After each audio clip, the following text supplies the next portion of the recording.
बिस्मिल्लाहिर्रहमानिर्रहीम, अस्सलाम वालेकुम। वेलकम टू वादी चैनल में खुशामदीद।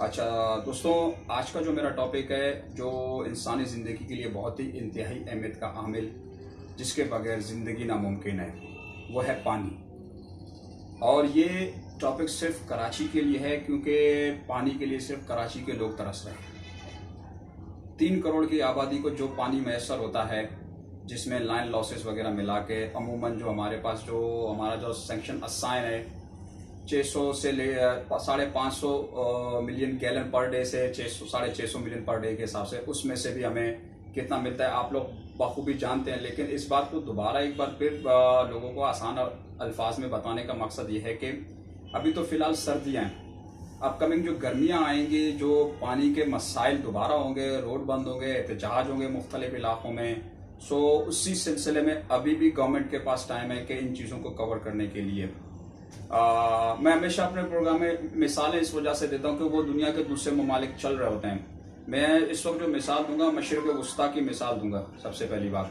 मशरिक़ वस्ता में मीठे पानी की कोई नहर नहीं है किसी भी मुल्क में। आप यूएई ले लें, कतर ले लें, या बहरीन ले लें, या सऊदी अरेबिया ले लें, यहाँ पर या ओमान ले लें, बहुत कम ना होने के बराबर मीठे पानी की नहरें या उनके यहाँ दरिया बहते होंगे।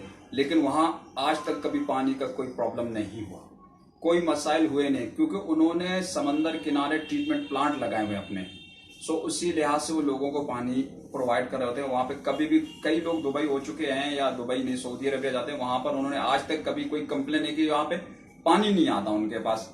लेकिन कराची के जो आबादी के लिहाज से जिस हिसाब से पानी की ज़रूरियात हैं वो बिल्कुल भी नाकाफ़ी हैं।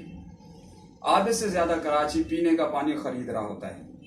वो पानी खरीद रहे होते हैं अपने पीने के लिए, यूज के लिए तो बोरिंगें लगी हुई हैं, तो कहीं तो 60 फीट है, कहीं तो 100 फीट है, कहीं तो 200 फीट पे बोरिंग में जाके पानी आता है जो घर में यूज करने के लिए। कुछ इलाकों में तो बोरिंग का पानी इतना खारा होता है कि आपके घर के जो वॉशरूम्स हैं या जो आपकी चीजें हैं वो खराब होना शुरू हो जाती है। अगले 6 महीने आपको दोबारा वॉशरूम रेनोवेट करने की जरूरत पड़ती है। इतना गंदा पानी बोरिंग कराची में खारा पानी आता है बोरिंग का कि आप उसको यूज भी नहीं कर सकते। लेकिन मजबूरी है, आपके पास कोई दूसरा पानी तो है नहीं। हर कोई टैंकर खरीदने से तो रहा नहीं। जिस हिसाब से टैंकर माफिया ने कराची को कब्जा किया हुआ है और जो अपने मनमाना कीमतों पे जो पानी बेच रहे होते हैं, गरीबों की जो खून चूस रहे होते हैं, वो सारी चीजें करने के बावजूद भी गरीब मजबूर होता है पानी खरीदने के लिए। लेकिन टैंकर माफिया को कोई लगाम देने के लिए तैयार ही नहीं है हमारे पास कोई। इस मामले में मैं फेडरल गवर्नमेंट को सबसे ज्यादा जो कहूंगा, क्योंकि सर आप इस टैंकर माफिया से जान छुड़ाएं। कराची के लिए एक मंसूबा शुरू किया गया था 2002 में, जिसको K4 का नाम दिया गया। K4 वाटर प्रोजेक्ट है कराची के लिए, जहां जो केंजर झील से कराची के लिए पानी की 3 लाइनें आनी थी पानी, जिसमें जो है तकरीबन 3 फेसेस में उसने बनना था। पिछले जो 2002 से लेकर अब तक तकरीबन 18 साल हो गए, अभी तक उसका काम तक स्टार्ट तक नहीं हुआ। अभी तो हमारे लोग टेक्निकल इश्यूज में ही फंसे हुए हैं उसके, कि भाई यहाँ से ले जाएंगे, वहां से ले जाएंगे, इसके घर के पास से ले जाएंगे, दूसरे के घर के पास, किसको फायदे पहुंचाने हैं वो अभी तक, ये सारी चीजें अभी तक चल रही हैं, ऑन बोर्ड ही चल रही हैं कि फायदे किसको पहुंचाने हैं। उसी हिसाब से फिर इसके बाद जाके ये सारी चीजें तैयार होकर फिर कराची को कब पानी पहुंचेगा इसका अभी तक कुछ भी पता नहीं है। हालांकि A1 फेज को 2018 में मुकम्मल होना था, 2020 है, अभी तक तो उसके जो मैप्स हैं उसकी फिजिबिलिटी वगैरह प्रॉपर नहीं बन सकी, अभी तक तो मैप्स भी नहीं बने।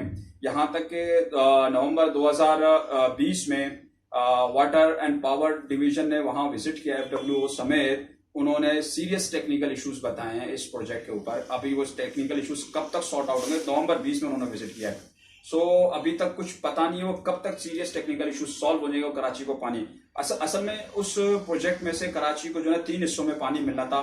फर्स्ट फेज में 260 मिलियन गैलन पर डे के हिसाब से कराची को पानी मिलना था। फिर इसके बाद सेकंड फेज में उनको मिलना था 260 मिलियन पर डे के हिसाब से। फिर थर्ड फेज में 130 मिलियन पर डे के हिसाब से, तकरीबन आप ये कह सकते हैं कि 650 million gallon per day Karachi को पानी मिलना है उस K4 प्रोजेक्ट की वजह से। अब ये K4 प्रोजेक्ट कहाँ जाके फंस गया है कुछ पता नहीं, अभी तक आके रुक गया है। मतलब कराची में पानी के मसाइल बढ़ते जा रहे हैं और कम होने का नाम ही नहीं लेते।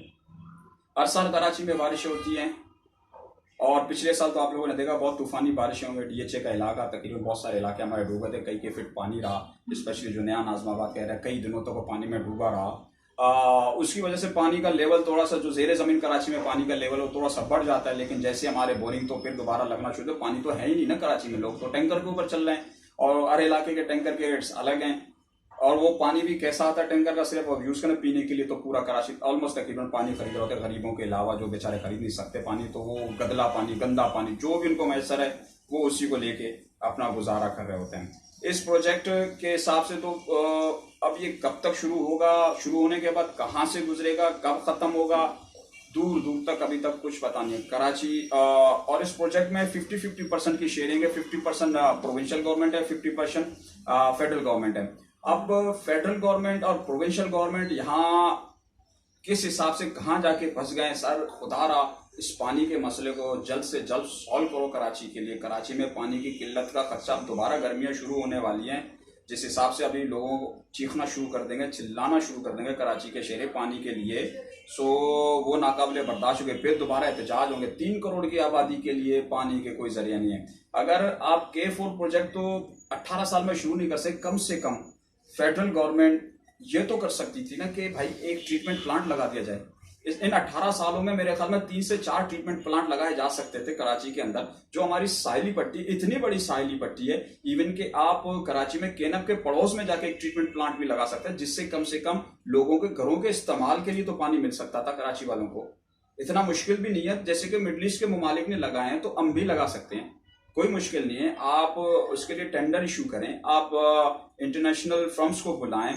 जो मैं हमेशा बात ये करता हूँ कि हम इस वक्त चाइना के सबसे अच्छे इत्यादि, चाइना हमारा अच्छा इत्यादि अच्छा दोस्त मुल्क है, हम उनके चाइनीज को, इवन के हम FWO को भी कह सकते हैं, हमारे पाकिस्तानी फर्म है, हम उनको कहें सर आप ही जाके देखें, ट्रीटमेंट प्लांट लगाएं, एवरीथिंग इज पॉसिबल, बस विल पावर होना चाहिए। लेकिन हमारे जो इस वक्त जो फेडरल गवर्नमेंट, प्रोविंशियल गवर्नमेंट पानी के मसले पे मिल बैठ के इसको सॉल्व करें, कराची के लोगों के मसाइलों को हल करें। और अनकरीब बल्दियाती इंतखाबात होने वाले हैं, सुप्रीम कोर्ट या हाई कोर्ट के ऑर्डर इशू होने वाले हैं कि भी जल्द से जल्द बल्दियाती इलेक्शन कराए जाएं। तो बल्दियाती इंतखाबात में आप लोग किस मुंह से जाओगे? पिछले 2.5 सालों में तो कुछ हुआ ही नहीं कराची के लिए। सबसे ज्यादा टैक्स पेयर है और सबसे ज्यादा मसाइल इसी शहर में। बाकी दूसरे मसाइल अलग है, उनको तो मैं बाद में एड्रेस करूंगा, लेकिन जो पानी बुनियादी जिसके बगैर जिंदगी का गुजारा नहीं है, आप उसको सबसे पहले तो सॉल्व करें। बाकी बिजली छोड़ दें, कचरा छोड़ दें, ये सारी चीजें तो छोड़ दें, लेकिन पानी जो बुनियादी उसके बगैर तो गुजरने का, तो गुजारा करने का तो सोच भी नहीं सकते। मतलब एक दिन भी पानी ना आए किसी के घर में तो इंतहाई बुरा हाल होता है। जैसे जहां मैं रह रहा था, एक फ्लैट में रह रहा हूँ, तो मेरे पास एक दिन पानी नहीं आता तो मैं इतना परेशान हो जाता हूँ कि मैं पानी कहाँ से लेकर अरेंज करूँ। मेरे पास तो कोई एक्स्ट्रा रिसोर्सेस है नहीं कि पानी में जमा कर सकूँ। फ्लैटों में तो जमा करने की सिचुएशन तो होती नहीं है। कराची के तो तकरीबन ज्यादा लोग फ्लैटों में ही रहते हैं। आप चाहे गुलशन ले लें, जौहर ले लें, या कराची के ओल्ड सिटीज एरिया ले लें, कई जगहों पे फ्लैट्स हैं, लेकिन वहां पे पानी जिस हिसाब से एक दिन छोड़ के एक दिन पानी मिलता है या 2 दिन तक पानी मिलता है। कुछ इलाके ऐसे हैं जहां पर एक हफ्ते में एक बार पानी मिलता है, और कुछ इलाके ऐसे जहां सालों से पानी आया नहीं, उन्होंने पानी की शक्ल ही नहीं देखी। जब से वो घरों में आके रह शुरू हो गए तो वो कहते हैं कि हमने तो पानी देखा, हम तो टैंकर खरीदे या तो बोरिंग लगी हुई है हमारे पास। और जेर जमीन पानी की जो सतह बिल्कुल लेवल डाउन होती जा रही है, वो बहुत ज्यादा खतरनाक हद तक बीती जा रही है, जो हमारे लिए मजीद मुश्किल पैदा कर सकती हैं। तो अगेन रिक्वेस्ट फेडरल गवर्नमेंट, अगर K4 प्रोजेक्ट प्रॉपर टाइम पे फिजिबिलिटी या उसके कोई इश्यूज हैं, टेक्निकल इश्यूज हैं, सो आप अल्टरनेट सोचें। मतलब एक ही जगह हम स्टक क्यों हो रहे हैं? मतलब पिछले 18 सालों से हम एक ही जगह स्टक हैं। मतलब मूव ऑन, मतलब अगर वहां पे पानी आप वो उसको भी चलें साथ साथ, लेकिन आप ट्रीटमेंट प्लांट भी तो लगाएं सी साइड पर, जहां से आप कम से कम पानी तो रिकवर कर सके, लोगों को मैसर तो हो सके घर में यूजेज के लिए। चलो पीने के बाद में कर, लेकिन कम से कम लोगों के इस्तेमाल के लिए टैंकर से, तो टैंकर माफिया से जान छूट जाए ना। इस टैंकर माफिया ने लोगों का खून चूस लिया हमारे शहरियों का। तो अब लोग इतने परेशान होते हैं, आप जितने भी हों, लेकिन आपके घर में हर महीने के 10,000 के सिर्फ टैंकर का पानी डलता है, तो आप भी परेशान हो जाएंगे। 10,000 पर मंथ के हिसाब से जाएं, आप तो सालाना 1 लाख रुपए से ऊपर चले जाएंगे। तो ये सोचने वाले भी, कितने भी आप पैसे वाले हो, लेकिन आप फिर भी इस बात को तो सोचते रहेंगे ना कि यार 10,000 पर मंथ में क्यों दे रहा हूं पानी के। और आप पानी के बिल भी दे रहे होंगे, आपके पास पानी के बिल्स वो सारी चीजें आ रही होगी, लेकिन आप क्यों दे रहे हैं? मतलब आपका तो हक है, आप टैक्स सबसे ज्यादा पे कर रहे हैं, तो फिर भी आप पानी के लिए 10,000 रुपए अलग एक्स्ट्रा दे रहे हैं, तो सालाना 1 लाख रुपए से ऊपर होता है। अगर आपके टैक्स में से जो है ना, अगर आपके टैक्स में से जो है ना ये 10,000 रुपए रिमूव करते सालाना, आपके टैक्स ही रिड्यूस हो जाएगा। So this is again request federal and provincial government, please इस इशू को रिजॉल्व करें, कराची के लोगों को थोड़ा सा रिलीफ दे दें। और कराची वालों से मेरी दरख्वास्त है कि अपने हुकूक के लिए आवाज़ उठाएं। पानी के सिलसिले में, कचरे के सिलसिले में, तमाम चीज़ों के सिलसिले में आप अपने हुकूक के लिए आवाज़ उठाएं, प्लीज़ उठाएं। दोस्तों, आज का मौजू तो मेरा ख़त्म होगा। इंशाल्लाह आइंदा एक कराची के और अच्छे जो मौजू है उसके साथ मैं दोबारा हाजिर होऊंगा। आपको मेरी वीडियो पसंद आई है, चैनल को सब्सक्राइब करें, वीडियो को लाइक करें, दोस्तों को भी शेयर करें। Thank you very much. अल्लाह हाफिज़।